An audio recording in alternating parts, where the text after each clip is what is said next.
Excelentíssimas senhoras, excelentíssimos senhores, o Grêmio Literário recebe a convite do sócio Dr. Miguel Plasso, grande amigo do Grêmio Literário, o evento Proteção de Dados e Segurança Interna, promovido pelo Observatório de Segurança Interna, presidido pelo também sócio Dr. Manuel Gomes Ferreira. São oradores a doutora Inês Oliveira e o Dr. João Gabriel. Modera a sessão o Dr. Manuel Gomes Ferreira. Os meus cumprimentos. O mundo, cada vez mais globalizado, tem acesso a tecnologias informáticas de grande poder que registram e partilham dados entre países, entre governos, entre entidades. Esta partilha protege-nos, mas deixa em aberto inúmeras fragilidades e perda de privacidade. O Observatório de Segurança Interna, através da investigação, debate e divulgação de um assunto premente da segurança da sociedade, garante-nos proteção face a perigos cada vez mais frequentes no mundo. Estamos pendentes dessa partilha de informações que tem como objetivo principal a proteção e defesa da nossa vida. O Grêmio Literário, sendo uma casa defensora da cultura, também é defensora da privacidade individual e coletiva. Muito obrigado. Agora passava a palavra ao Dr. Manuel Gomes Ferreira.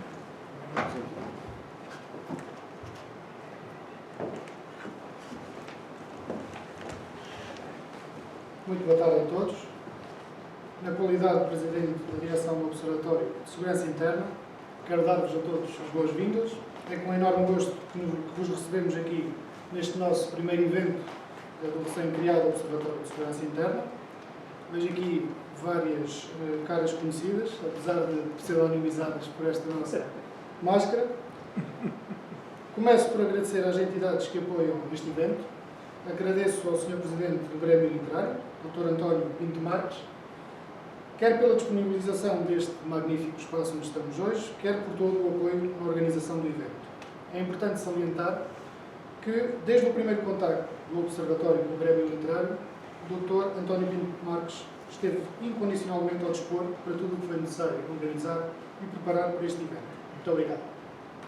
Agradeço também à revista Segurança e Defesa, na pessoa do Dr. Paulo Nunes, pelo apoio ao evento. Por fim, e deixo aqui um especial agradecimento aos nossos oradores convidados. É devido à vossa presença que teremos, sem dúvida, uma conversa rica e produtiva. Aproveito ainda a ocasião para vos fazer aqui uma breve apresentação desta associação. O Observatório de Segurança Interna é uma associação sem fins lucrativos e que visa, em traços gerais, o estudo, a investigação, o debate e a divulgação das temáticas relativas à segurança interna. O OSI tem como grande objetivo, ou propósito, aproximar a sociedade civil a estas temáticas da segurança interna.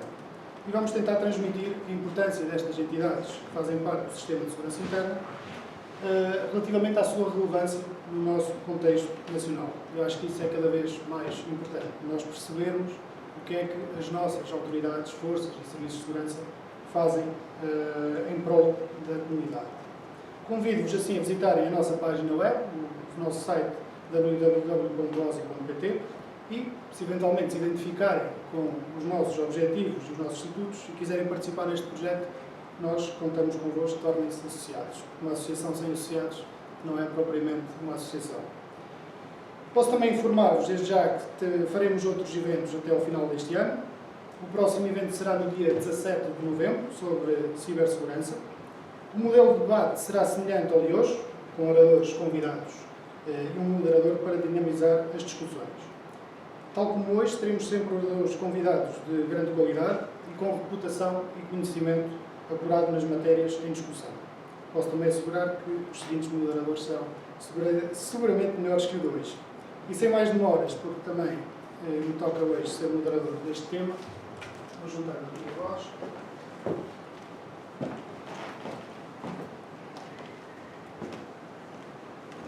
Sim, obrigado.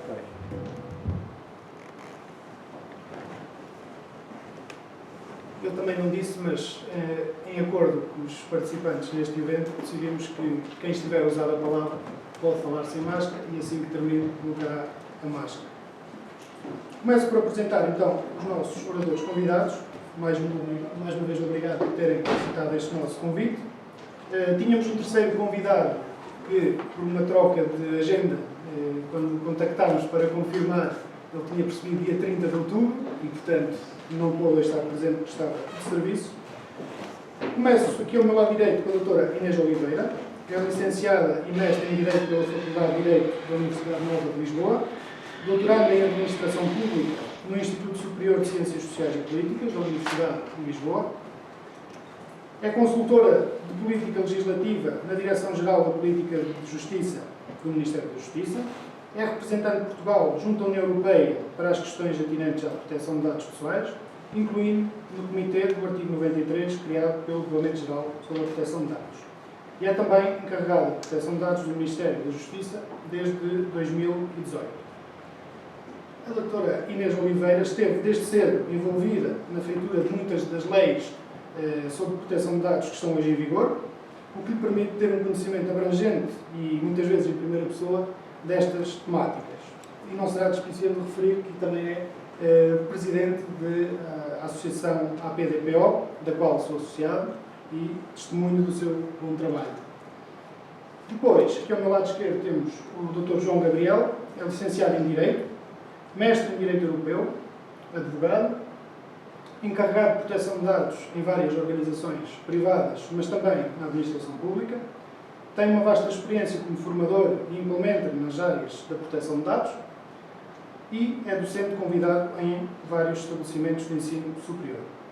Portanto, com esta bagagem e conhecimentos aqui reunidos, estamos expectantes para um bom debate e interessante neste pertinente tema. As regras do debate previamente acordadas com os oradores são as seguintes. Primeiro, farei eu próprio uma breve introdução ao tema e depois serão dados 10 minutos a cada um dos convidados para apresentarem as suas posições relativamente a esta Lei 59 de 2019. Seguidamente, farei algumas questões específicas a cada um dos oradores e depois deixaremos no final 10 a 15 minutos para podermos abrir as questões à assistência. Muito bem. A proteção de dados pessoais tem vindo a estar cada vez mais na ordem do dia, tornando-se nos últimos anos um dos mais frequentes e relevantes temas em discussão no domínio do direito.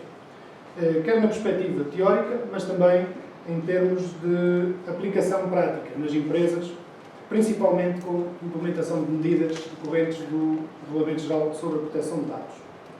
No que concerne às autoridades que se encarregam da salvaguarda da segurança pública, temos no nosso ordenamento jurídico nacional a Lei 59 de 2019, que resulta da transposição da Diretiva 680 de 2016 do Parlamento Europeu e do Conselho, e que aparece no mesmo pacote jurídico que o RGPD. E vem regular assim a proteção das pessoas singulares no âmbito do tratamento de dados pessoais pelas autoridades competentes para efeitos de prevenção, proteção, investigação ou repressão de infrações penais ou de execução de sanções penais. No contexto atual em que vivemos, como bem referiu o Sr. Presidente do Grêmio, vivemos numa situação em que os dados assumem uma relevante e crescente importância. Pareceu-nos pertinente fazer uma reflexão sobre o papel dos atores visados nesta Lei 59 no que respeita ao tratamento de informações pessoais dos cidadãos, que estão cada vez mais conscientes dos seus direitos e sabem como poder exercê-los. Proponho-vos então analisar de uma forma distendida e com uma conversa aberta entre nós como é que esta lei pode ou não produzir alterações nos meios de investigação, detecção e repressão de infrações penais e se estas mudanças trazem ou não uma maior proteção aos cidadãos no que respeita à sua privacidade, e aos direitos de proteção de dados, que no fundo é essa a questão essencial. Depois gostaria ainda de explorar convosco algumas capacidades ou valências que possam ter as forças e serviços de segurança para responder a esta lei. Passo então desde já a palavra à doutora Inês Oliveira para que possa apresentar aqui a sua visão sobre esta temática. Por favor.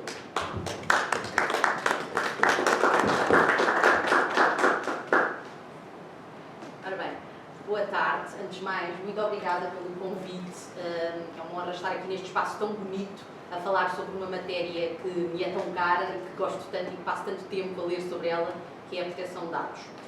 Efetivamente, em 2018 fui nomeada encarregada de proteção de dados do Ministério da Justiça, mas fazer já aqui esta nota, fui nomeada nos termos do RGPD e, portanto, o Ministério da Justiça tem 15 organismos, entre eles a Polícia Judiciária. Eu também sou encarregada de proteção de dados da Polícia Judiciária, no entanto, só para os efeitos do RGPD. O que é que isto quer dizer? Que o RGPD, ao ser acompanhado por uma diretiva especialmente aplicável às investigações criminais, digamos assim, levou a que as organizações tivessem o grandioso encargo de olhar para os dados pessoais que tratam, que têm, e fazer uma separação entre dados administrativos e dados operacionais.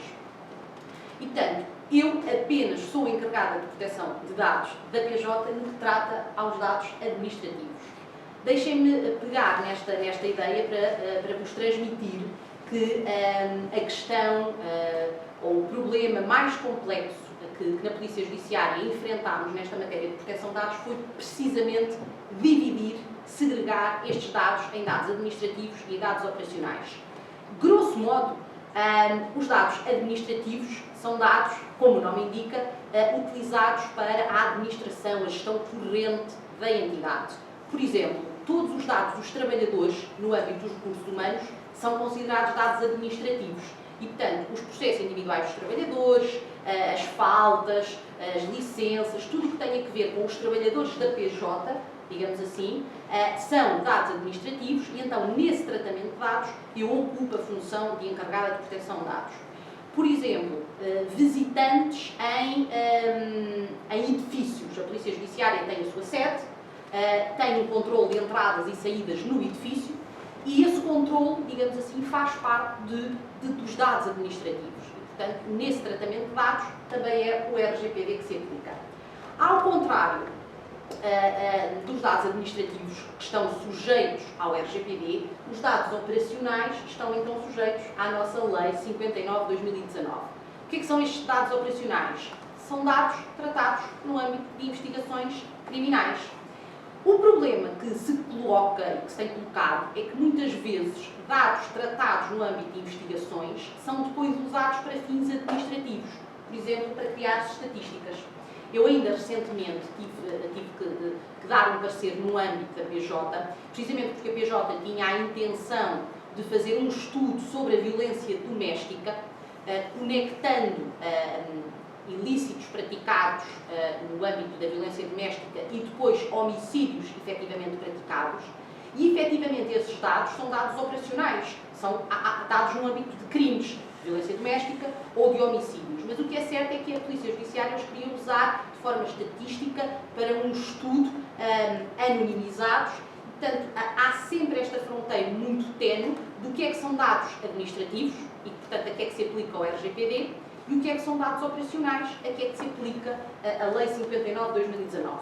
E, portanto, o grande problema deste regime, deste pacote de proteção de dados, é desde logo criar um regime dual, com regras diferentes, e levar as organizações, como a Polícia Judiciária, mas todas as autoridades policiais, a terem que desde logo fazer esta separação de dados. O que é que são dados administrativos, por exemplo, dos trabalhadores da organização, e o que é que são dados operacionais, dados de utentes, se assim queremos chamar, de vítimas, de arguidos, de outros envolvidos no âmbito de um crime. E, portanto, a grande questão que eu acho que ainda hoje se coloca na Polícia Judiciária é precisamente esta segregação e acho que os DPOs de todas as autoridades policiais se defrontam com esta problemática, que é temos duas leis para aplicar, temos mais, mas de forma simplista temos 2 leis para aplicar, então o que é que vamos aplicar e onde é que estes dados podem ter conexão e fazer de alguma forma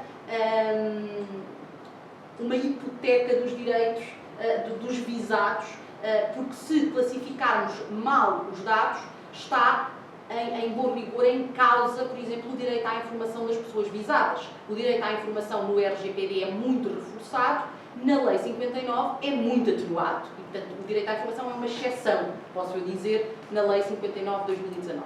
E, portanto, na minha prática cotidiana, este tem sido o problema com o qual eu me tenho deparado mais vezes, é na separação dos dados e depois saber que legislação aplicar. Depois, outra questão que eu quero aqui referir e que tem sido também para mim uma dificuldade é a sensibilização ao mais alto nível, estamos a falar de diretores nacionais, de diretores de unidades e da sensibilização dos trabalhadores.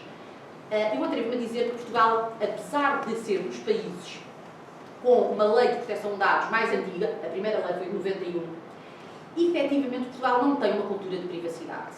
E aquilo que eu tenho experienciado no meu dia-a-dia é que a administração pública não tem uma cultura de privacidade e não adota de forma sistemática comportamentos que sejam amigos da proteção de dados. E basta nós irmos a um atendimento ao público,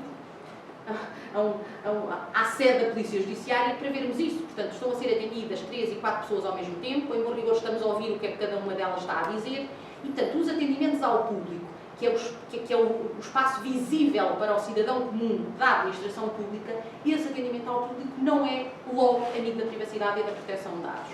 E, portanto, sensibilizar as FIAs e sensibilizar os trabalhadores para adotarem uma cultura de proteção de dados, e eu quando digo adotarem uma cultura de proteção de dados, é bloquearem o computador quando se ausentam da secretária, é não colocarem post-its com as passwords nos computadores, é não colocarem a password debaixo do teclado, portanto, coisas simples do nosso dia-a-dia. Essa sensibilidade e essa formação tem sido, sem dúvida, uma dificuldade enquanto encarregada de proteção de dados. Não sei se é do facto de eu ser do sexo feminino e das forças policiais ainda estarem em maior número do sexo masculino, não sei se me veem um bocadinho como deixar lá falar essas coisas que não interessam nada. Eu muitas vezes sinto isso e já dei informações a órgãos de polícia criminal e sinto que muitas vezes não sou levada a sério e, portanto, é por causa disso que vos venho aqui afirmar que efetivamente não temos uma cultura de privacidade, uma cultura de proteção de dados. Depois, falar-vos também que esta Lei 59 teve um legislador tímido que não soube precisar textos, que não soube precisar termos amplos da diretiva e o legislador tímido foi também, digamos assim, comprometido no que toca à abrangência e depois à fiscalização desta lei. Esta lei é muito complexa e, efetivamente, se olharmos para ela, vimos que ela se aplica a autoridades com competências no âmbito criminal, que investigam crimes, mas depois temos um rol tão grande de exceções a esta lei que nos leva quase a concluir que esta Lei 59 é uma exceção e se aplica em casos pontuais. Porque, se não vejamos, o Ministério Público faz investigação criminal, mas para a investigação criminal feita pelo Ministério Público temos uma lei especificamente aplicável e, portanto, não é a Lei 59 que se aplica. Na repressão das infrações criminais, maiormente feita pelos tribunais, e, portanto, os tribunais acabam por ter um papel essencial na repressão e na condenação dos arguidos, e, efetivamente, aos tribunais também não é esta Lei 59 que se aplica. Às secretas também não é esta Lei 59 que se aplica, porque há outra exceção. No âmbito da segurança nacional, digamos assim, e às secretas, e, portanto, também não é esta lei que se aplica. E, portanto, temos um rol tão grande de exceções a esta lei que lhe deixa pouco palco para brilhar. E agora perguntam, então, mas afinal, o que é que se aplica? Aplica-se à PJ quando investiga crimes, certo? Aplica-se a uma polícia municipal quando tem competências no âmbito da investigação de infrações penais. Aplica-se às vestes de uma autoridade tributária quando tem poderes efetivos de fiscalização, ou da Segurança Social, ou do CEF. Mas estas autoridades todas já têm, nas suas próprias leis orgânicas, normas que se aplicam ao tratamento de dados. E, portanto, o que vai acontecer na prática é ter um embrulhado tão grande de normas orgânicas, esta Lei 59, outras normas especiais, que efetivamente faz com que o intérprete e o aplicador diário, que é isto que se dirige, não é? É um polícia que no dia-a-dia tem que aplicar a lei, se veja confuso neste emaranhado de normas. E não é isso, ou melhor, era isso que se esperava que a Lei 59/2019 viesse esclarecer, a que é que se aplica, o que é que revoga, afinal é uma lei geral ou não, e no meu simples entendimento acho que só vem a baralhar, criar muitas exceções e efetivamente dificultar a atividade diária, prática das nossas polícias.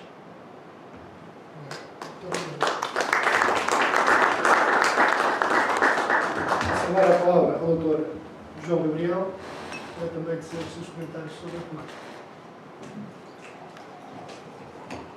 Antes de mais, obrigado pelo convite por parte do Observatório de Segurança Interna na pessoa do Manel. Obrigado ao Grêmio Literário por nos receber sempre tão bem. E antes de mais, deixem-me fazer aqui também um caveat sobre os interesses. O meu âmbito de aplicação, o meu âmbito de trabalho, é sobre a Lei de Proteção de Dados, que seria a Lei 58/2019 e o RGPD. Quando falamos da Lei 59/2019, eu sou um curioso, porque do ponto de vista da integração europeia, a evolução da proteção de dados no setor da investigação criminal e da justiça é muito diferente daquilo que nós ouvimos falar da proteção de dados na administração pública, como a Inês falou, administrativa e na administração pública civil, ou seja, na administração pública, nas empresas e no dia-a-dia. Mas, no fundo, o bem jurídico a proteger é o mesmo. É a privacidade, como o artigo 35 da Constituição diz, é a intimidade da vida das pessoas. E é engraçado ver a evolução europeia relativamente a esta temática nas diferentes áreas. E lembrando que a Lei 59/2019 é uma transposição de uma diretiva. Uma diretiva de 2016 foi publicada ao mesmo tempo que o Regulamento Geral de Proteção de Dados, num pacote que visava, primeiro, proteger os direitos dos titulares dos dados, cidadãos da União Europeia, e, segundo, facilitar o mercado único, ou implementar, reforçar o mercado único.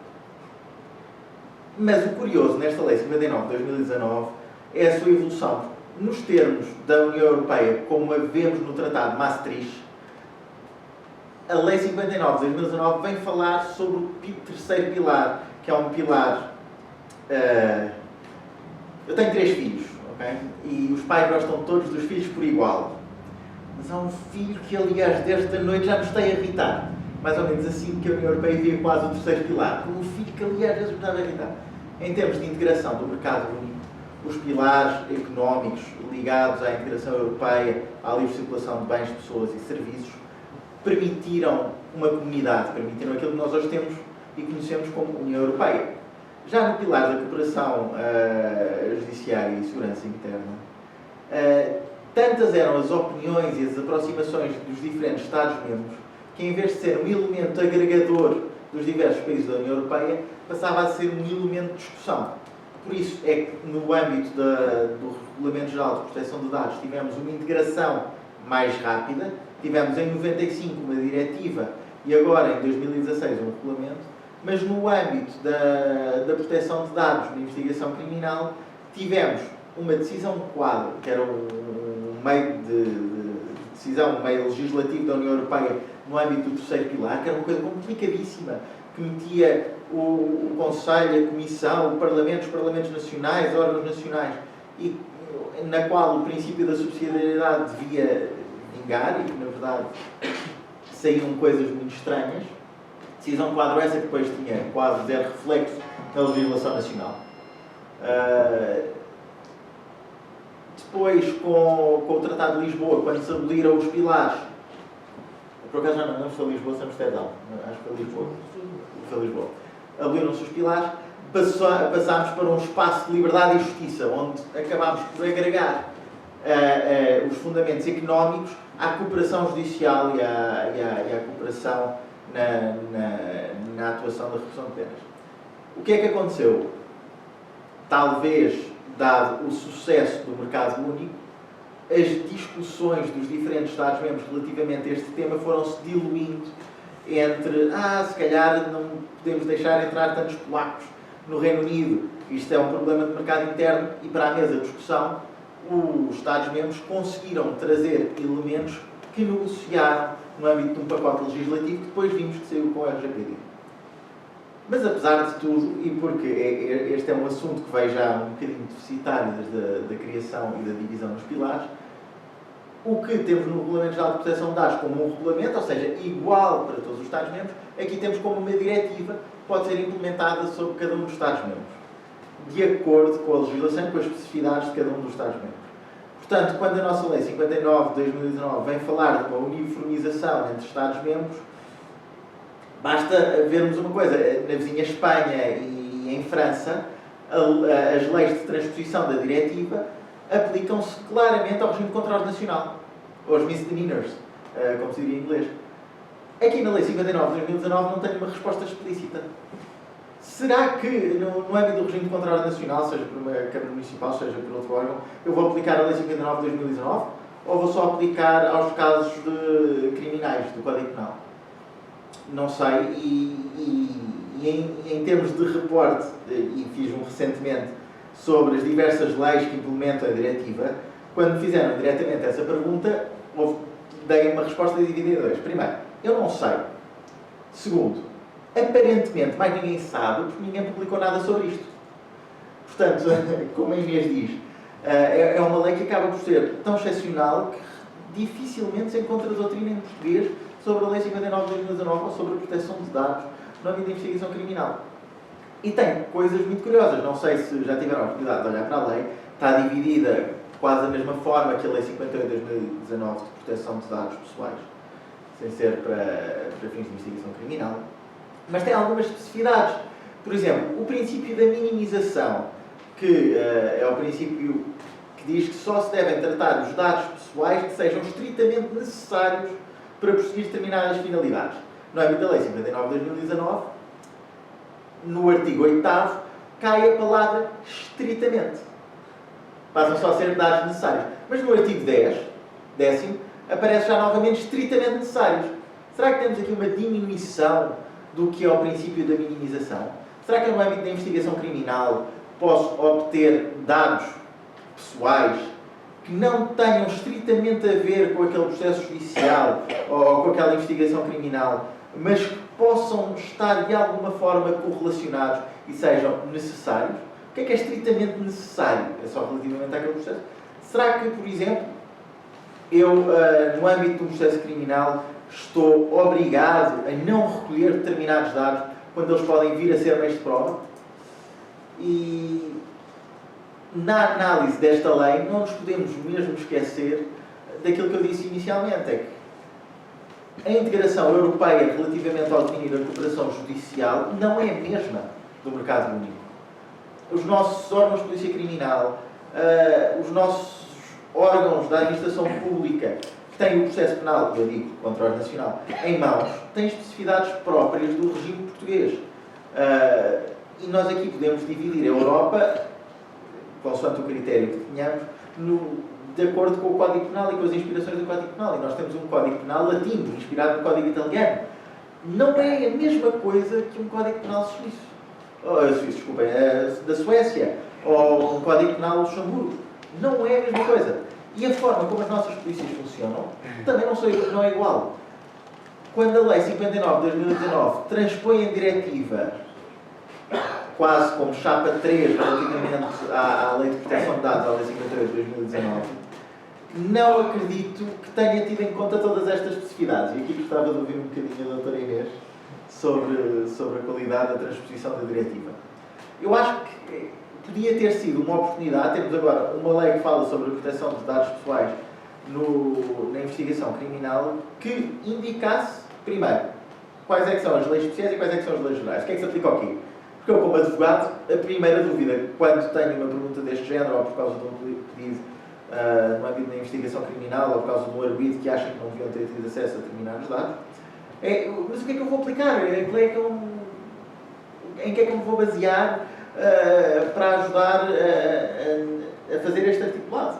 E é muito difícil e não há doutrina. Acho que esta foi uma oportunidade perdida de se clarificar o regime. E depois, como a Inês também já referiu, os direitos dos titulares que se visavam proteger inicialmente, na verdade, aqui têm tantos loopholes, tantas voltas que podemos dar na legislação, que a resposta permitida no âmbito de um pedido que é não sabemos se temos dados sobre si ou não podemos dar essa resposta, acaba por ser a resposta mais comum no âmbito de exercício de pedido. Está bem, mas depois a CMPD pode intervir e pode dizer que o órgão de polícia criminal agiu mal e devia dar aqueles dados. Está bem, mas nós sabemos a CMPD que temos. E aliás também pode ser um ponto de debate. Temos um órgão independente que está declaradamente sem recursos suficientes para as funções que tem, sem ser a Lei 59 de 2019, e que agora se vai ver a par com cada um dos pedidos do titular dos dados relativamente a esta lei. E não sei, eu como advogado tenho alguma visibilidade de como o mercado jurídico funciona. E se a proteção de dados é uma coisinha pequena nos escritórios de advogados, ou uma boutique, ou tenho um sócio com uma equipa mais grande ou menos grande, consoante a especialização, todos os escritórios de advogados têm uma equipa criminal. E em todos os escritórios de advogados há de haver um advogado de defesa que se vai lembrar, calma, e se eu aplicar a Lei 59 de 2019 e fizer um pedido para verificar quais é que são os dados? E estes advogados, e meia culpa, que eu sou advogado, gostam da litigância, porque veem uma oportunidade de obter mais dados, de obter mais tempo, e vamos ver pedidos a cair, imensos, e vamos ver se a CMPD consegue dar resposta. No fundo, o desafio, para mim, desta Lei 59 de 2019, de um ponto de vista macro, é ver como os Estados-membros se estão a aproximar à boleia do mercado único, mesmo na cooperação judicial. E depois, interessante ver o princípio da subsidiariedade a funcionar na interpretação legislativa, ou seja, na interpretação do nosso legislador, e depois na prática, na atuação das nossas políticas. Portanto, no fundo, a minha conclusão para esta Lei 59 de 2019 é que temos uma União Europeia, na verdade, a duas velocidades. A velocidade do legislador europeu e depois a velocidade na prática daquilo que acontece. Obrigado aos dois. Ficou uma questão no ar, não sei se a Inês quer responder já. João Gabriel, vamos. Respondo, eu sei que há um tópico sobre isso, nessa altura. Muito bem. Então, farei eu algumas questões agora específicas aos oradores. E começo por perguntar à Inês uma questão que logo no artigo 2º, o número 2 do artigo 2º, no que diz respeito ao âmbito de aplicação desta lei, refere a um conceito que me deixou um bocado confuso. E refere assim: esta lei não se aplica ao tratamento de dados pessoais relacionados com a segurança nacional. Ora, se nós tivermos em conta que, normalmente, o termo associado de segurança nacional engloba 4 pilares essenciais, portanto, a defesa, que está a cargo do Estado-Maior-General das Forças Armadas, temos a componente de segurança interna, portanto, forças de segurança, PSP, GNR, etc. Temos ainda a segurança do Estado, a cargo do CIRP, CIED e SIS, e depois a segurança humana, a cargo da Autoridade Nacional de Emergência e Proteção Civil. Portanto, se nós considerarmos que isto é a segurança nacional, e se nos diz que esta lei não se aplica ao tratamento de dados pessoais relacionados com a segurança nacional, então, a que é que se aplica esta lei? Ora bem, permitam-me fazer aqui um parênteses.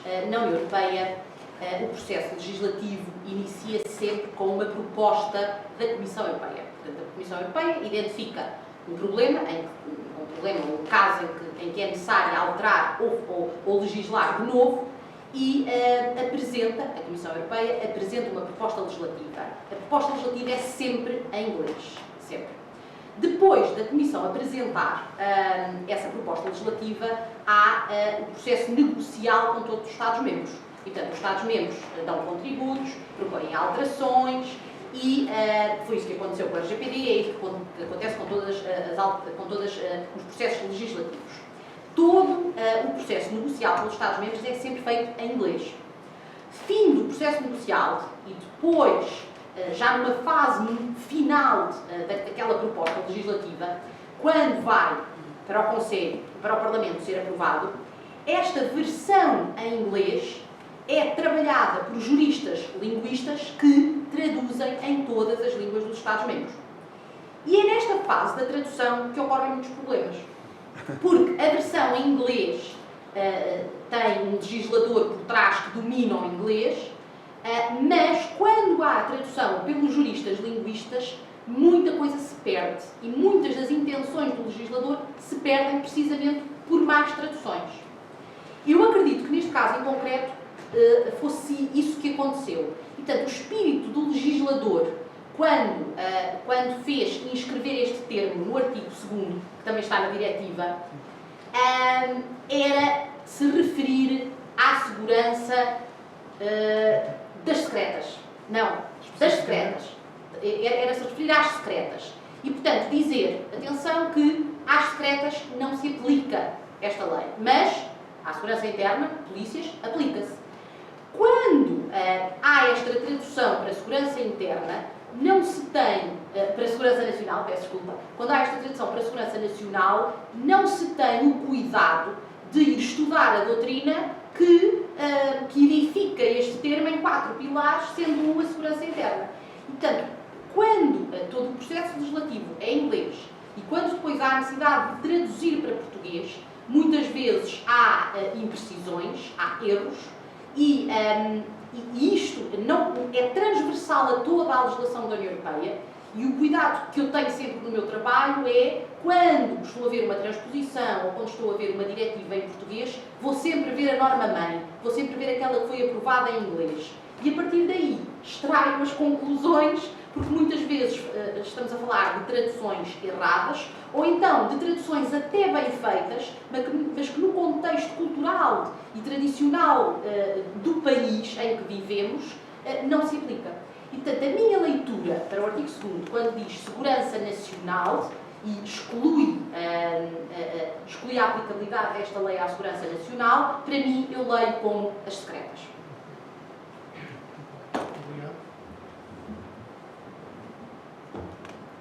Então, João, vou fazer uma questão relativamente ao contexto atual que temos nas forças de segurança, pelo menos daquilo que nós conhecemos como civis, que têm como um papel importante assegurar o controle de um espaço bastante grande e sem fronteiras físicas, que é o que hoje assistimos. Com esta lei, há algumas restrições, de facto, por exemplo, a nível de transferência de dados. Isto não pode pôr em causa, ou não pode ser um entrave à cooperação com outras congêneres a nível dos Estados-membros? Bom, a ideia da diretiva é claramente que não. Vamos uniformizar um regime para podermos criar uma cooperação. Temos uma Europol, temos o Eurojust, temos órgãos europeus que tratam destes assuntos. Portanto, eu acho mesmo que a ideia no processo legislativo foi de criar um sistema, se não igual, ao menos com pontos de contacto que permitam as transferências. Agora, o que é que na prática acontece? Da minha experiência do lado, quem depois vê os processos do lado do arguido, é que é tão difícil a comunicação entre órgãos de polícia criminal, entre entidades de diversos países da União Europeia, que na prática pôr o cumprimento de mais uma lei em cima pode vir a dificultar ou pelo menos a atrasar os pedidos, as cartas, os meios de prova para garantir o cumprimento de mais uma lei. Mas isto é a burocracia para cima. E a burocracia não advém diretamente da lei, mas da forma como a lei é interpretada. Eu acho que o espírito da lei, de facto, é este: simplificar os processos e os procedimentos. E, na verdade, se nos atrasamos mais um bocadinho para garantir um direito fundamental, que é o direito à privacidade, eu acho que são minutos bem gastos, ou é tempo bem gasto. Eu aprendi Direito Penal com o professor Germano, e para mim é sempre melhor ter um criminoso em liberdade que um inocente preso. Sei que a doutrina diverge sobre o assunto, mas perante isto eu acho sempre melhor garantir os direitos fundamentais e garantir a proteção dos dados pessoais na intimidade, naquilo que é a intimidade do que é uma pessoa, e isso cada vez é mais relevante do que, na verdade, passarmos por cima desta legislação. Agora, casos práticos. No outro dia, não vou revelar o nome de clientes, mas estava a fazer uma análise forense para constituir meio de prova sobre um caso de hacking. Alguém que entrou nos sistemas e que fez um ransomware, portanto conseguiu encriptar determinados dados e agora estava a pedir um resgate para desencriptar isto. No âmbito da análise forense, eu e a minha equipa tivemos a analisar os discos, vimos qual é que foi o meio de entrada e através do meio de entrada percebemos que havia uma comunicação externa com determinado site através do qual eram comunicadas as chaves. Este site estava situado num país da União Europeia que não era Portugal. Ora, eu, como analista forense, quero colocar este meio de prova na minha peça, para enquanto assistente do processo, poder invocar ou depois, na fase de inquérito, falar sobre a acusação ou em outras peças processuais. Quero trazer aquilo para o processo. Quer dizer que havia uma comunicação com o site e que nesta comunicação estavam determinadas chaves e que provavelmente existe uma ligação do criminoso, do arguido, com este outro país.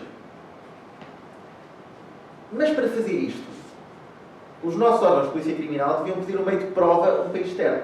E eu sabia que isto ia atrasar o processo. Bastante. E o meu cliente precisava de avançar com alguma velocidade para a acusação, que o Ministério Público avançasse para a acusação, para depois poder invocar que o processo criminal estava a ter andamento, para que o seguro pudesse ressarcir dos danos. O que é que o João faz? Não viu esta comunicação com o site externo para acelerar o processo. Será que fiz bem? Será que não fiz bem? Não sei, e estamos nesta fase dúbia. Mas, na verdade, no meio de prova, para mim, acaba por ser um problema indicar comunicações com outros órgãos externos. Não só por uma questão de proteção de dados, mas também por uma questão burocrática. Não te respondeu, mas trouxe alguns elementos para a discussão. Sim, apesar da volta dada ao tema, mas acho que consigo extrair daí que pode, no mínimo, atrasar os processos. Pode não criar obstáculos diretos, mas que atrasa, provavelmente, acontecerá. Inês, falamos agora de princípios de proteção de dados. Nós sabemos que o RGPD elenca um conjunto de princípios para podermos tratar dados pessoais e todos os responsáveis pelo tratamento têm que cumprir com esses princípios. Neste caso, as forças de segurança que estão aqui visadas nesta lei, excetuando talvez o princípio da transparência, por questões que, normal, numa investigação, não se pode ser transparente, não convém ser transparente. Mas todos os outros princípios se devem cumprir. O princípio da limitação das finalidades, da conservação dos dados, a questão da minimização dos dados já aqui referida, garantir a integridade e segurança dos dados guardados, tudo isso tem que ser garantido. A minha questão é, será que estas entidades competentes nestas matérias visadas pela Lei 59 têm capacidade para fazer isso, ou pelo menos fazem conscientemente na resposta às suas atribuições? E já agora, quem fará, neste caso, as avaliações, se for necessário fazer uma avaliação entre este dado vai ser eliminado, porque os princípios de proteção de dados assim me obrigam, mas isto pode ser importante numa fase posterior da investigação. Então, é montante dizer que, na minha opinião, não é só o princípio da transparência que encontra muitas exceções, é também o princípio da minimização. E, portanto, o princípio da transparência, de forma muito geral, é visível para o cidadão comum porque as entidades, nomeadamente as polícias, têm que fornecer uma série de informações e, portanto, em muitos casos, esse dever de fornecer informações, por exemplo, que dados é que eu estou a recolher, para que finalidades, não se aplica e não existe. Mas o princípio da minimização, que para uma seguradora, para um banco é aplicável, para uma polícia, eu diria que tem uma aplicação também muito residual. Porque, a nível factual, se calhar um investigador precisa de estar em contacto com vários dados para escolher quais é que precisa para a investigação. E, portanto, a minimização que se aplica no setor privado, nos setores económicos, digamos assim, acaba por não fazer sentido na rácio dos poderes de investigação que uma polícia tem. E, portanto, não é só o princípio da transparência, mas é também o princípio da minimização que se encontram derrogados, eu diria, pela própria natureza das funções policiais que as autoridades desempenham. E, portanto, obviamente que um arguido não tem direito a conhecer que dados é que estão a ser tratados pela polícia sobre ele, quais são as finalidades, onde é que são guardados, mas também não tem direito a ver um mínimo de dados tratados por uma polícia. Obviamente que a polícia pode e deve tratar tudo, tal como, por exemplo, os tribunais, noutro patamar, os tribunais também não estão obrigados a esta minimização, digamos assim. E, portanto, a montante, sublinhar isso, que a generalidade dos princípios que estão no RGPD, a finalidade, se aplicam, com exceção destes dois, da transparência e da minimização, e eu diria que também o princípio da limitação da conservação também acaba por ter aqui uma grande exceção, porque obviamente nós temos regulamentos arquivísticos que nos mandam guardar até coisas ad interno. Há muito pouco tempo, acho que não vou cometer em confidência nenhuma, a SIC pediu para ter acesso aos grandes livros dos delinquentes do século passado, que são livros que estão à guarda da Direção-Geral da Administração da Justiça, dos tribunais, que têm fotografias dos nossos delinquentes passados, que os caracterizavam com nomes muito fortes e, portanto, e que mostravam, por exemplo, até mãos cortadas. Pronto. E a SIC pediu acesso a esses livros, digamos assim, e esses livros dos grandes delinquentes do século passado é um exemplo concreto de que o limite da conservação não se aplica, porque se aplicasse estes livros já estavam destruídos. E, portanto, há efetivamente aqui um espólio arquivístico com muito valor para as gerações vindouras e, portanto, obviamente que temos que guardar coisas das investigações, porque é a história que narra o futuro e porque precisamos deixar às gerações vindouras este material e esta herança. E, portanto, dar aqui também nota que a limitação da conservação também tem uma grande exceção. Depois, se as polícias conseguem aplicar isto no dia-a-dia, eu diria que não. É óbvio que, a nível da segurança, as polícias tentam revestir os seus sistemas com os mecanismos mais modernos. No entanto, e temos aí um caso da praça pública, que traz para a ordem do dia o problema do hacking e das potencialidades que hoje a internet e conhecimentos até não muito profundos da internet permitem a uma pessoa chegar a e-mails de uma entidade externa, chegar a bases de dados, invadir computadores e, portanto, as polícias, por muito boa vontade que tenham, hoje em dia, com o panorama atual, têm muita dificuldade em cumprir os princípios do tratamento de dados. E, portanto, não é uma resposta muito polida, mas eu acho que no dia-a-dia as coisas têm que ser ditas, acho que temos que investir mais em informação, temos que dotar as nossas polícias com engenheiros informáticos que percebam de cibersegurança e que olhem para os nossos programas informáticos com dados de todos os cidadãos, efetivamente como um bem maior e, portanto, que invistam nisso. Mas a minha experiência pessoal é que muitas vezes uma esquadra da PSP nem uma impressora tem. Como é que vai ter capacidade para formar ou para depois, num outro patamar, comprar um programa informático que reúna todas as medidas de segurança que são exigíveis. E, portanto, temos que ultrapassar problemas básicos para depois chegar a essa discussão. Muito obrigado.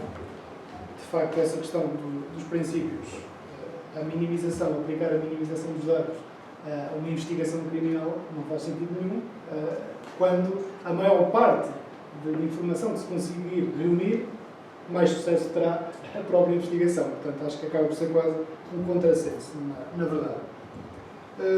João, para que se possa cumprir um daqueles princípios enumerados ali atrás, que é o princípio da licitude, esta lei, mais uma vez, é bastante restritiva neste aspecto e diz-nos que os dados só podem ser tratados de forma lícita se esse tratamento for objeto de uma lei. Se estiver definido numa lei que, para aquelas finalidades, os dados podem ser tratados. Pergunto eu, com o desenvolvimento tecnológico que assistimos todos os dias, novas redes sociais todos os dias, novos meios de obter informação, será que isto, mais uma vez, limitará as polícias ao ponto de não estar na lei, que não existe ainda, e não podem tratar aquela informação? Será que conseguimos acompanhar com o direito a evolução tecnológica? Então, acho que é uma pergunta interessante e não sei se vocês têm conhecimento de um acórdão recente do Tribunal de Justiça da União Europeia, que é o acórdão Schrems. É um acórdão sobre as transferências de dados pessoais entre a União Europeia e os Estados Unidos.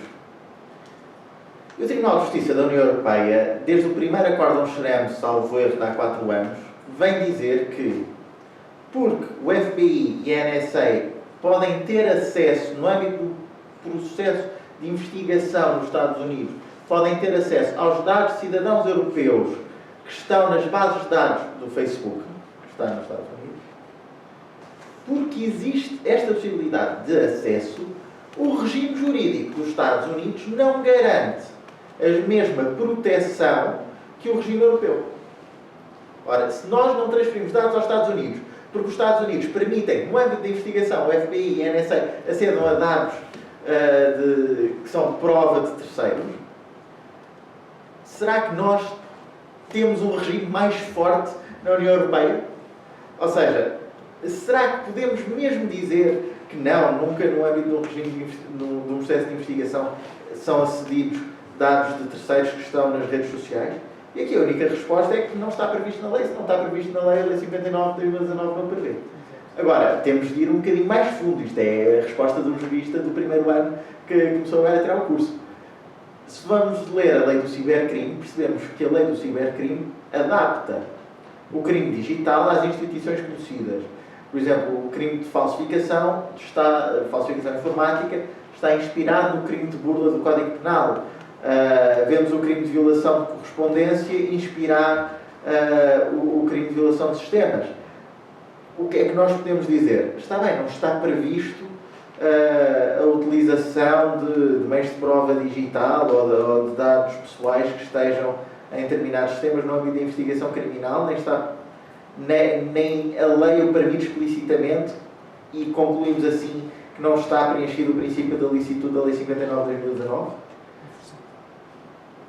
É um bocadinho forçado. Eu acho que temos de ir ao ringue. Se eu podia ir buscar informação, obter prova de terceiro através de meios que são públicos, ou através de fontes de informação privilegiada, ou através no âmbito de uma investigação criminal, porque é que eu não adapto esses mesmos sistemas e essas mesmas permissões legislativas àquilo que hoje em dia é o âmbito da investigação criminal de acordo com os meios de prova digital? Eu acho que temos de o fazer. Se é uma interpretação extensiva, não posso dizer que seja, porque não seria permitido no âmbito do direito penal. Mas que é necessário, das duas uma, ou reformamos a nossa lei completamente para permitir uma evolução constante, e temos de reformular a lei todos os anos, ou então vamos ao espírito do legislador perceber o que é que as polícias podem fazer, o que é que os órgãos de investigação criminal podem fazer. E eu acho que nos temos de basear um bocadinho mais no espírito da lei do que, de facto, na letra da lei, relativamente aos meios disponíveis. Porque senão, vamos dizer, os Estados Unidos não cumprem o direito de proteção de dados porque permitem um bar aberto aos sistemas de prova terceira, e depois nós não temos nada sobre isto. Parece um bocadinho telhados de vidro numa casa fortificada. Obrigado. Bem, eu vou passar a fazer a última questão, e esta pode ser para os dois. para depois darmos possibilidade de vocês também poderem fazer questões. Eu há bocado não referi, por lapso, mas o João Gabriel é também presidente da Associação de Encarregados de Proteção de Dados. Portanto, temos duas em Portugal e hoje temos a sorte de ter aqui os dois presidentes de direção dessas duas associações. E a minha questão é, e pode ser para os dois, exceto nos tribunais e, neste caso, o Ministério Público, segundo esta lei, todas as autoridades visadas na Lei 59 têm de designar um encarregado de proteção de dados. E a minha questão objetiva é, poderá alguém pertencente à linha de comando ou às chefias dessas autoridades ser designado encarregado de proteção de dados sem conflito de interesses? A minha resposta é não.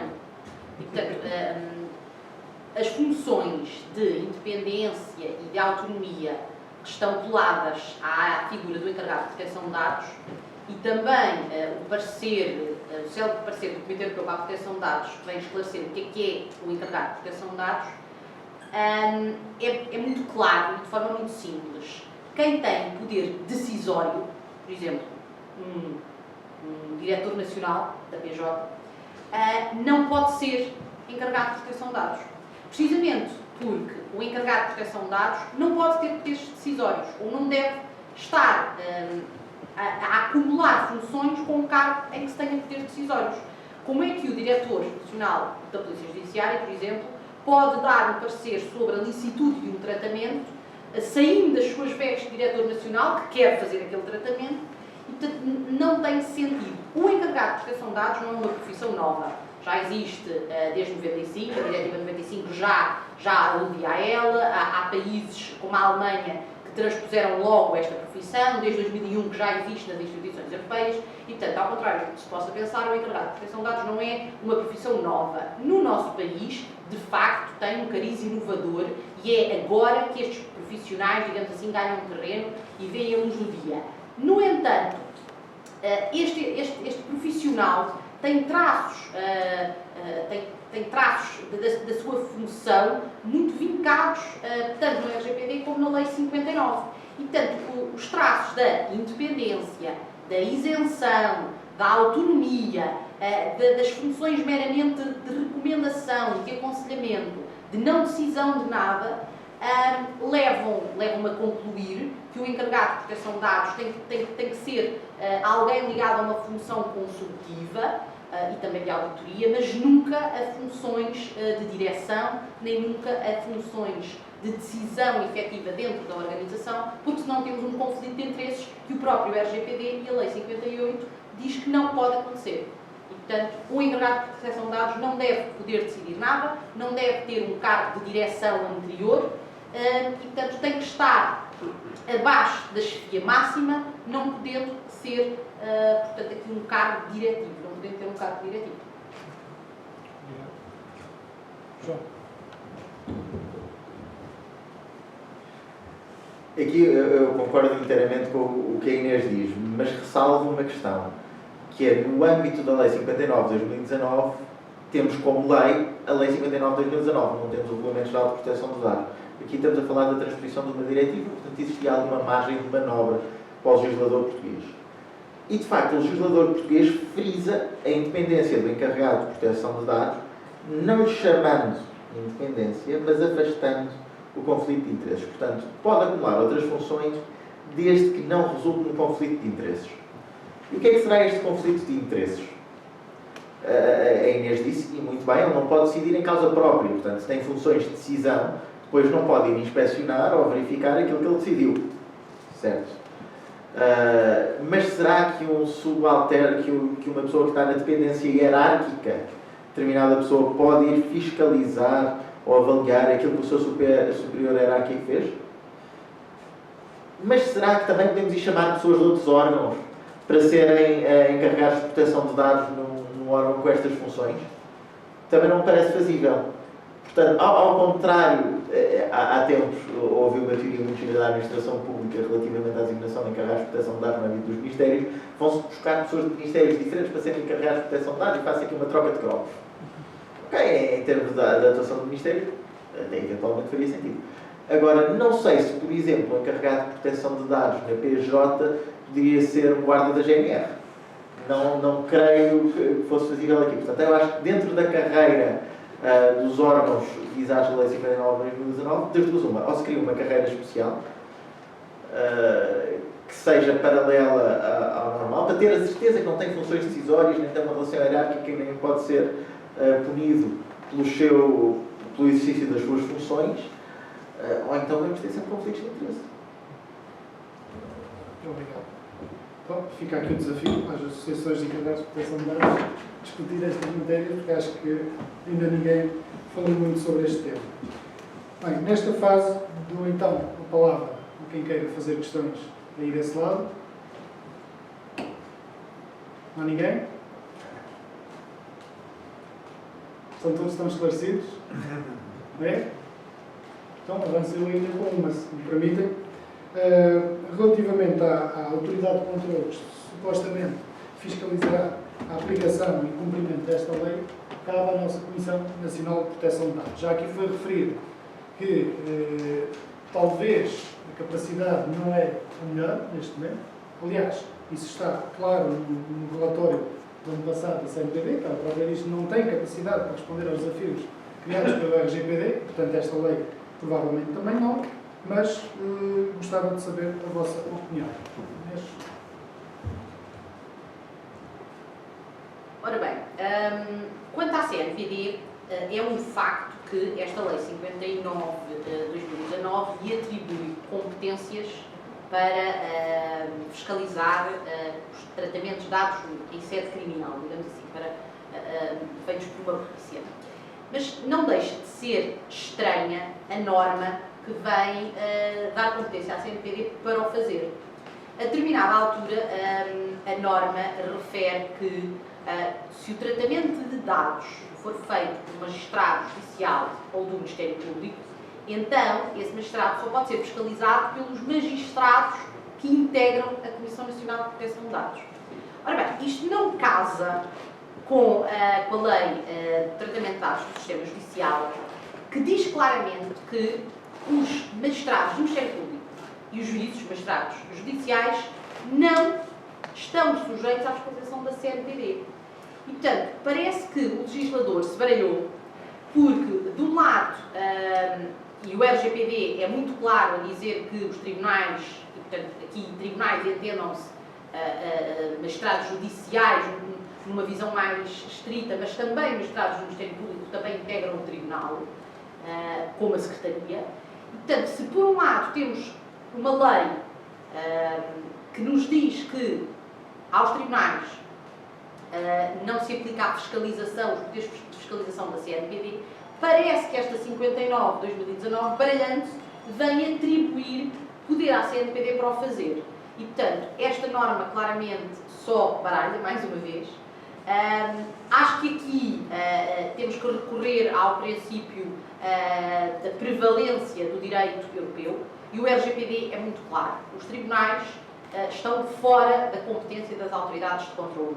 E, portanto, quando o Ministério Público investiga ou quando um juiz aplica uma pena de prisão a um arguido, se naquele processo houver alguma questão atinente ao tratamento de dados pessoais, então essa questão tem que ser resolvida em sede de recurso e nunca ir para a CNPD reclamar daquele tratamento de dados.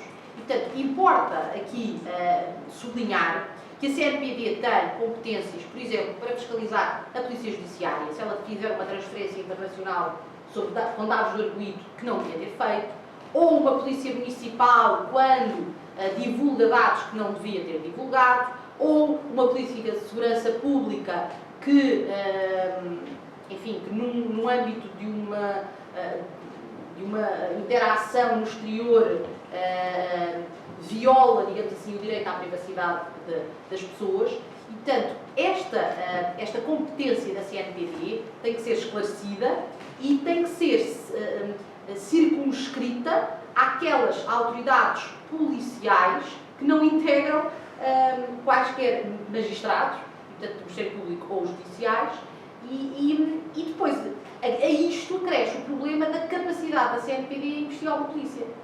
Portanto, até que ponto é que ela tem capacidade nos recursos humanos para o fazer e até uma certa legitimidade, porque, como bem vimos em sete princípios, os princípios são muito escorregadios. Há muitas exceções aos princípios. E, portanto, até que ponto é que uma CNPD chega a uma PJ e diz: vocês não cumpriram o princípio da minimização, e entendo que se aplica ao princípio da minimização, mas a PJ entende que não. E, portanto, esta não clareza da lei pode trazer, ou podia trazer, litigância para os tribunais se a CNPD tivesse efetivamente poderes de fiscalização que não tem. Eu posso-vos dizer que em 2 anos do Ministério da Justiça a CNPD só me visitou uma vez no âmbito de uma fiscalização que ela fez aos sítios, e na altura ela pediu um acesso que não lhe foi dado, o Ministério da Justiça entendeu que não devia dar esse acesso, e também não aconteceu mais nada, pelo menos ainda. E, portanto, também não sei até que ponto é que a CNPD tem efetivos poderes de fiscalização, mas o mercado, e agora um bocadinho o mercado económico, dos setores privados, precisa de uma CNPD que coime para grandes empresas começarem a olhar para a proteção de dados como efetivamente uma matéria que releva e que tem consequências, porque se não houver consequências, cai-se a recorrer. João. Eu aqui vou ser um bocadinho polémico. Concordo que a CNPD possa ter uma falta de legitimidade. Concordo em absoluto que não tem capacidade para todas as respostas. Mas a lei, o legislador deve legislar aquilo que deve ser. Ou seja, quando estamos a legislar, devemos legislar para o ótimo. E, já que fizeste uma pergunta aberta, vou-te dar uma resposta aberta um bocadinho ao lado. O artigo que fala na segurança do tratamento, a Lei 59 de 2019, elenca, e acho que muito bem, os requisitos de um sistema informático. Deve-se, e pega desde a resiliência à capacidade de reposição,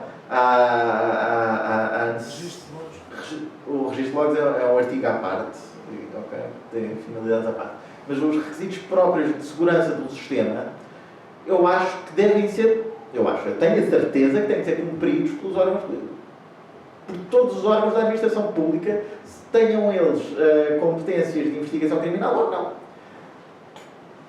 E esta lei pode ser uma ajuda, e a fiscalização, esta lei pode ser uma ajuda para que o poder decisório atribua os meios necessários para uma reformulação dos sistemas informáticos. Eu acho que a CNPD não tem capacidade hoje em dia, mas com uma pequenina ação cirúrgica conseguia alertar para a necessidade de refortalecer ou robustecer os sistemas informáticos para garantir a segurança dos dados. E eu sei, o Manuel fez-me a graça de contar mais ou menos de onde é que vinha a audiência. Vocês vão sentir no dia-a-dia que os sistemas que utilizam têm determinadas fragilidades. E eu digo isto porque eu vejo, o meu melhor amigo é guarda da GNR. E o que ele me conta às vezes deixa-me um bocadinho perplexo na forma como a administração dos sistemas está a ser feita, com uma capacidade de autenticação dos utilizadores é insuficiente. E eu acho que temos uma CNPD ativa neste ponto específico pode levar a uma melhoria do Estado Geral. Ok. Obrigado. Então, mais uma vez, passo a palavra à assistência se alguém tiver alguma questão. Força. Muito obrigado pelo convite. Ouvido especialistas, fico completamente baralhado. Eu sou leigo na história, neste tema. Tenho alguma curiosidade cultural, não mais que isso.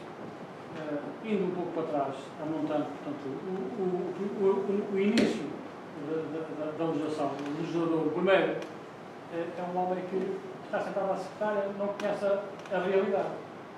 E, portanto, quando ele fez a lei, depois transporta para os outros países, a lei, à semelhança do que se faz em Portugal, está toda armadilhada. Portanto, ninguém consegue fazer rigorosamente nada. Isto é para dar trabalho aos advogados. Desculpa a minha questão.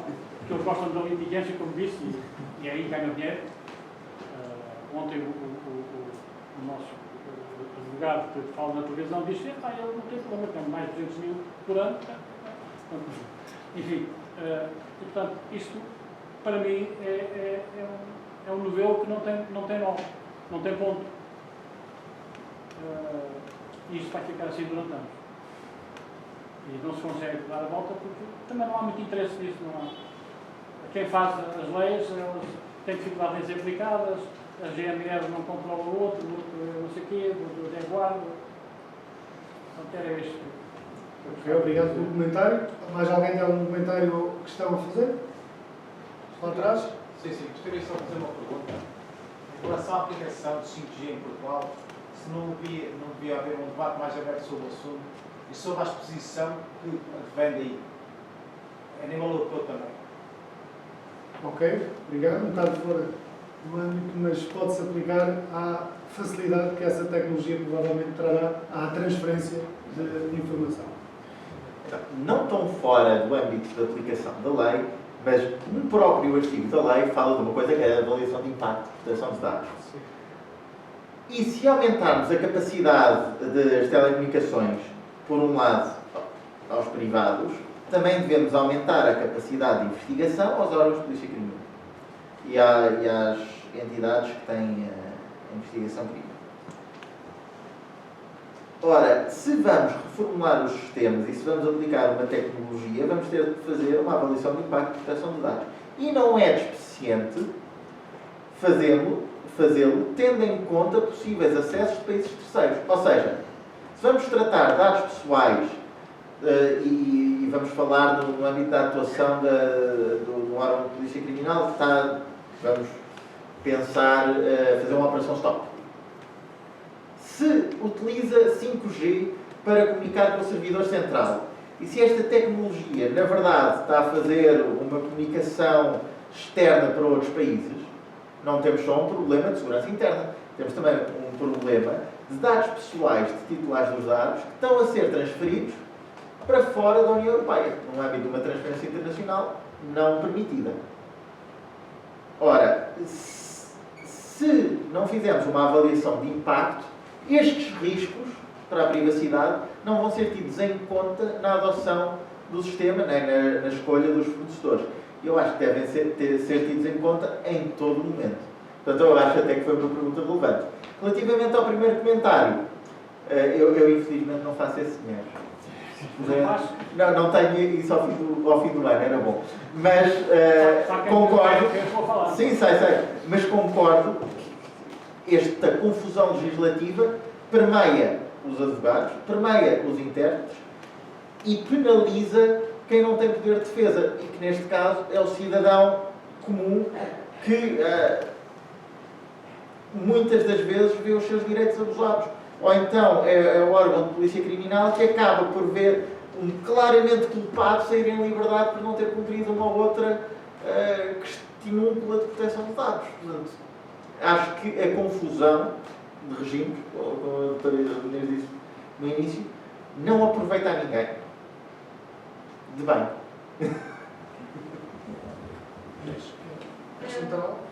Só para fazer aqui uma nota de que, efetivamente, as avaliações de impacto são uma obrigação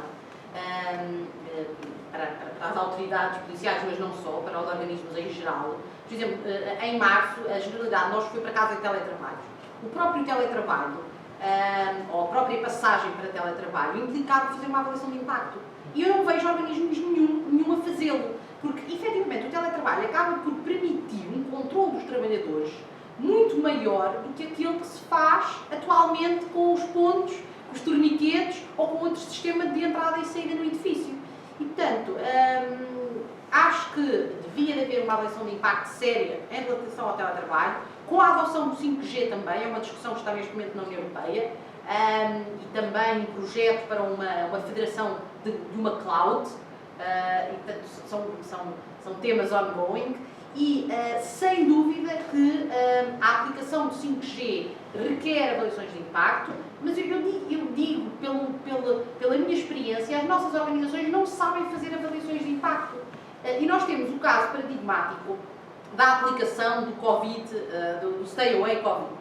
Ora bem, essa aplicação foi criada por uma universidade, foi uma universidade que fez a avaliação de impacto e o que a CNPD disse, basicamente, no seu parecer é esta avaliação de impacto está mal feita, refaçam-na. E, portanto, o que é que isto me transmite? Que se nem uma universidade sabe fazer uma avaliação de impacto, como é que uma pequena, média empresa pode fazer uma avaliação de impacto da proteção de dados numa matéria mesmo menor? E, portanto, tem muita dificuldade em ver aplicado esta obrigação e acho que as avaliações de impacto é mais para inglês ver, sinceramente. Acho que vão ser folhas de papel com 3 ou 4 linhas e em que basicamente se vai concluir porque é necessário, porque o interesse público assim o dita, tem que ser feito este...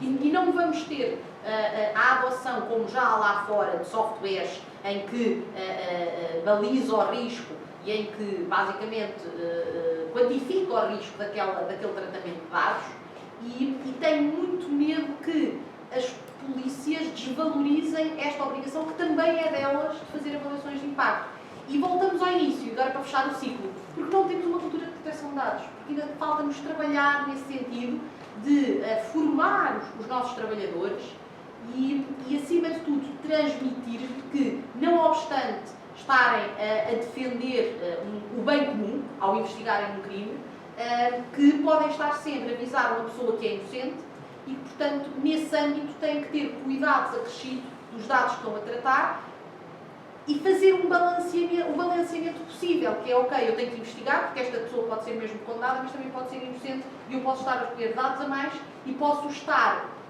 acima de tudo, em pôr em xeque e, de alguma forma, a promover a sua discriminação e, com isto fecho, é a discriminação que o RGPD, em primeira linha, quer neutralizar. O RGPD é para que não haja discriminações e, por isso, é que dá às pessoas o controle das informações que lhe pertencem.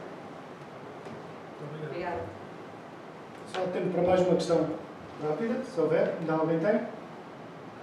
Então, agora apareceram duas. Tem que ser rápido. Força, pegando aqui um pouco no que a doutora disse. Os órgãos de polícia criminal, isso é a luta do órgão de polícia criminal.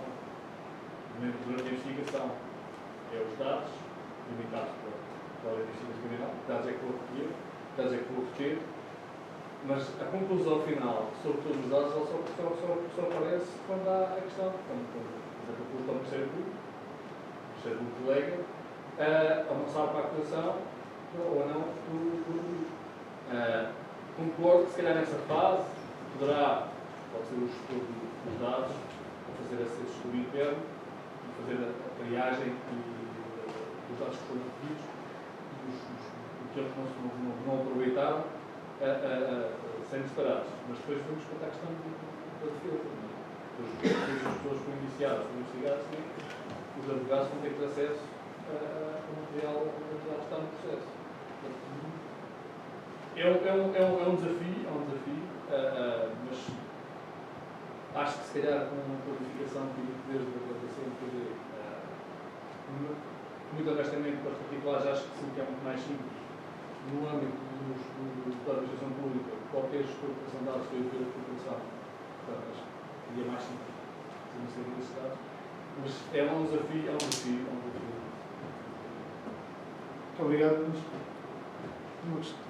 Força. Olá.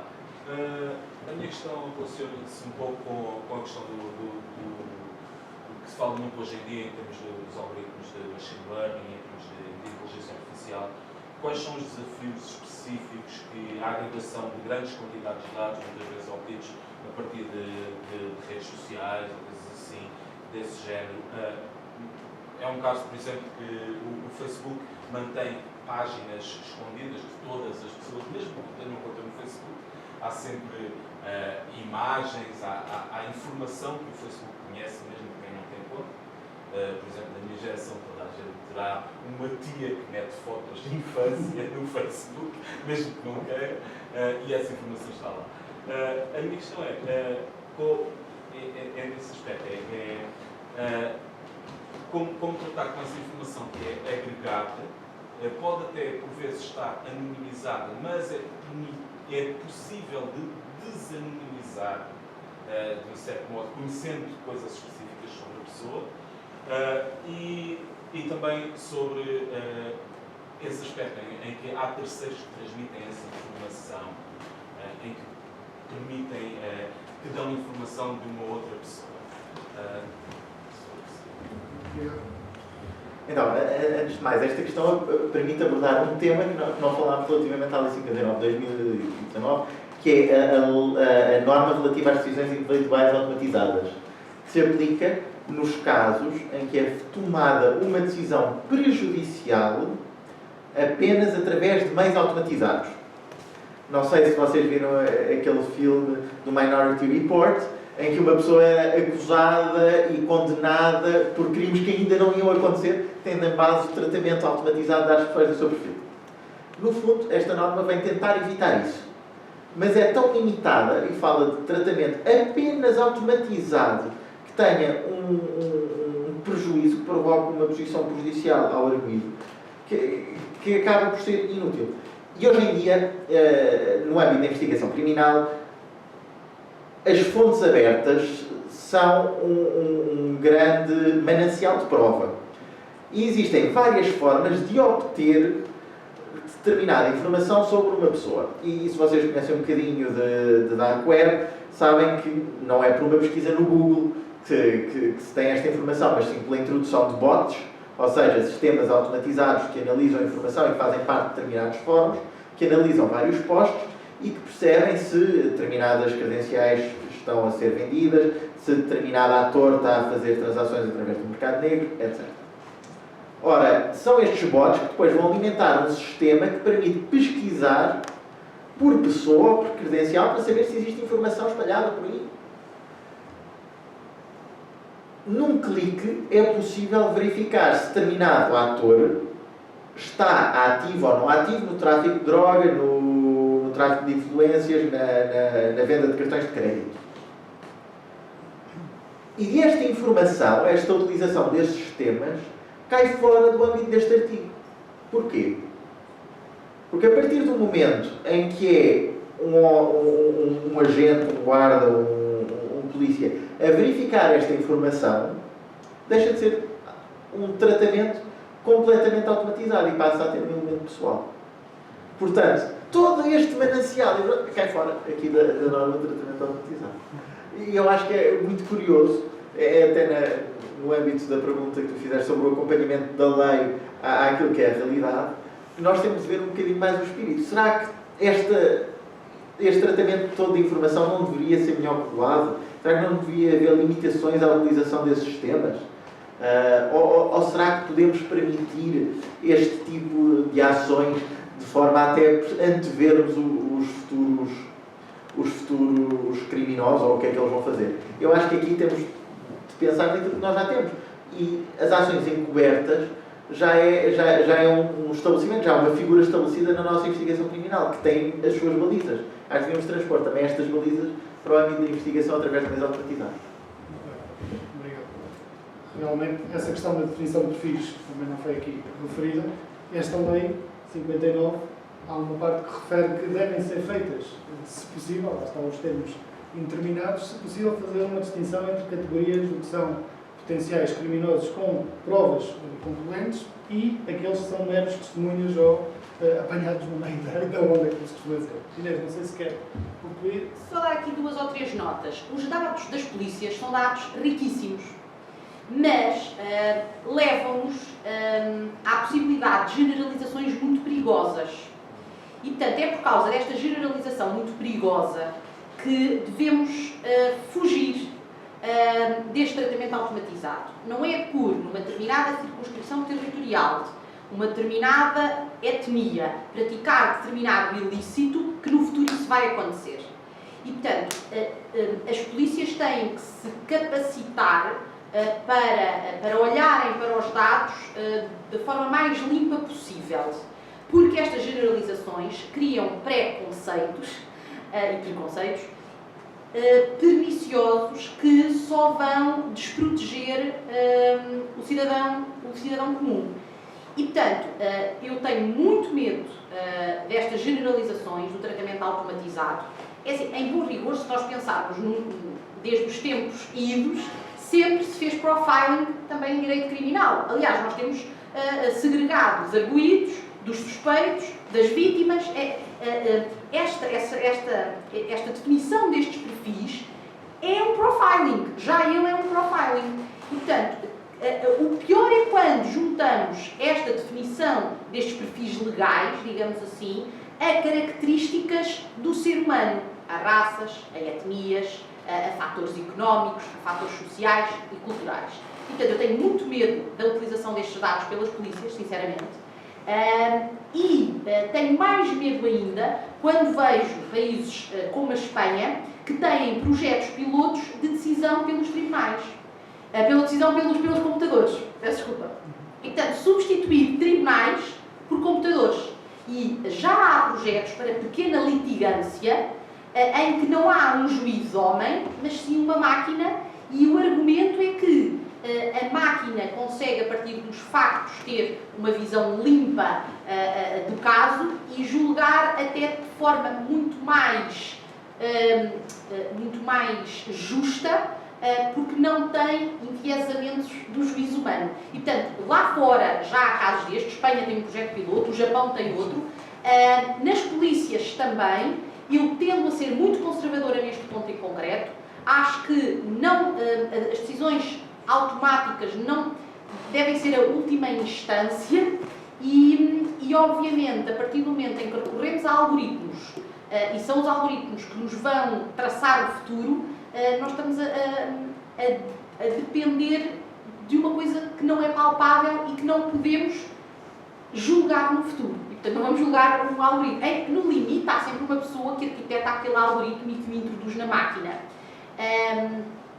Mas eu tenho muito medo das decisões automatizadas. Acho que o nosso legislador devia ter sido muito mais conservador do que foi, e acho que abriu a porta a hoje para amanhã haver estudos, por exemplo, na PJ, de criminalidade, que identifique determinadas etnias com determinados tipos ilícitos, com determinada criminalidade, e que se baseie nesses estudos para uma política criminal mais adequada. E, portanto, tenho muito medo disso. Obrigada. E com isto concluímos.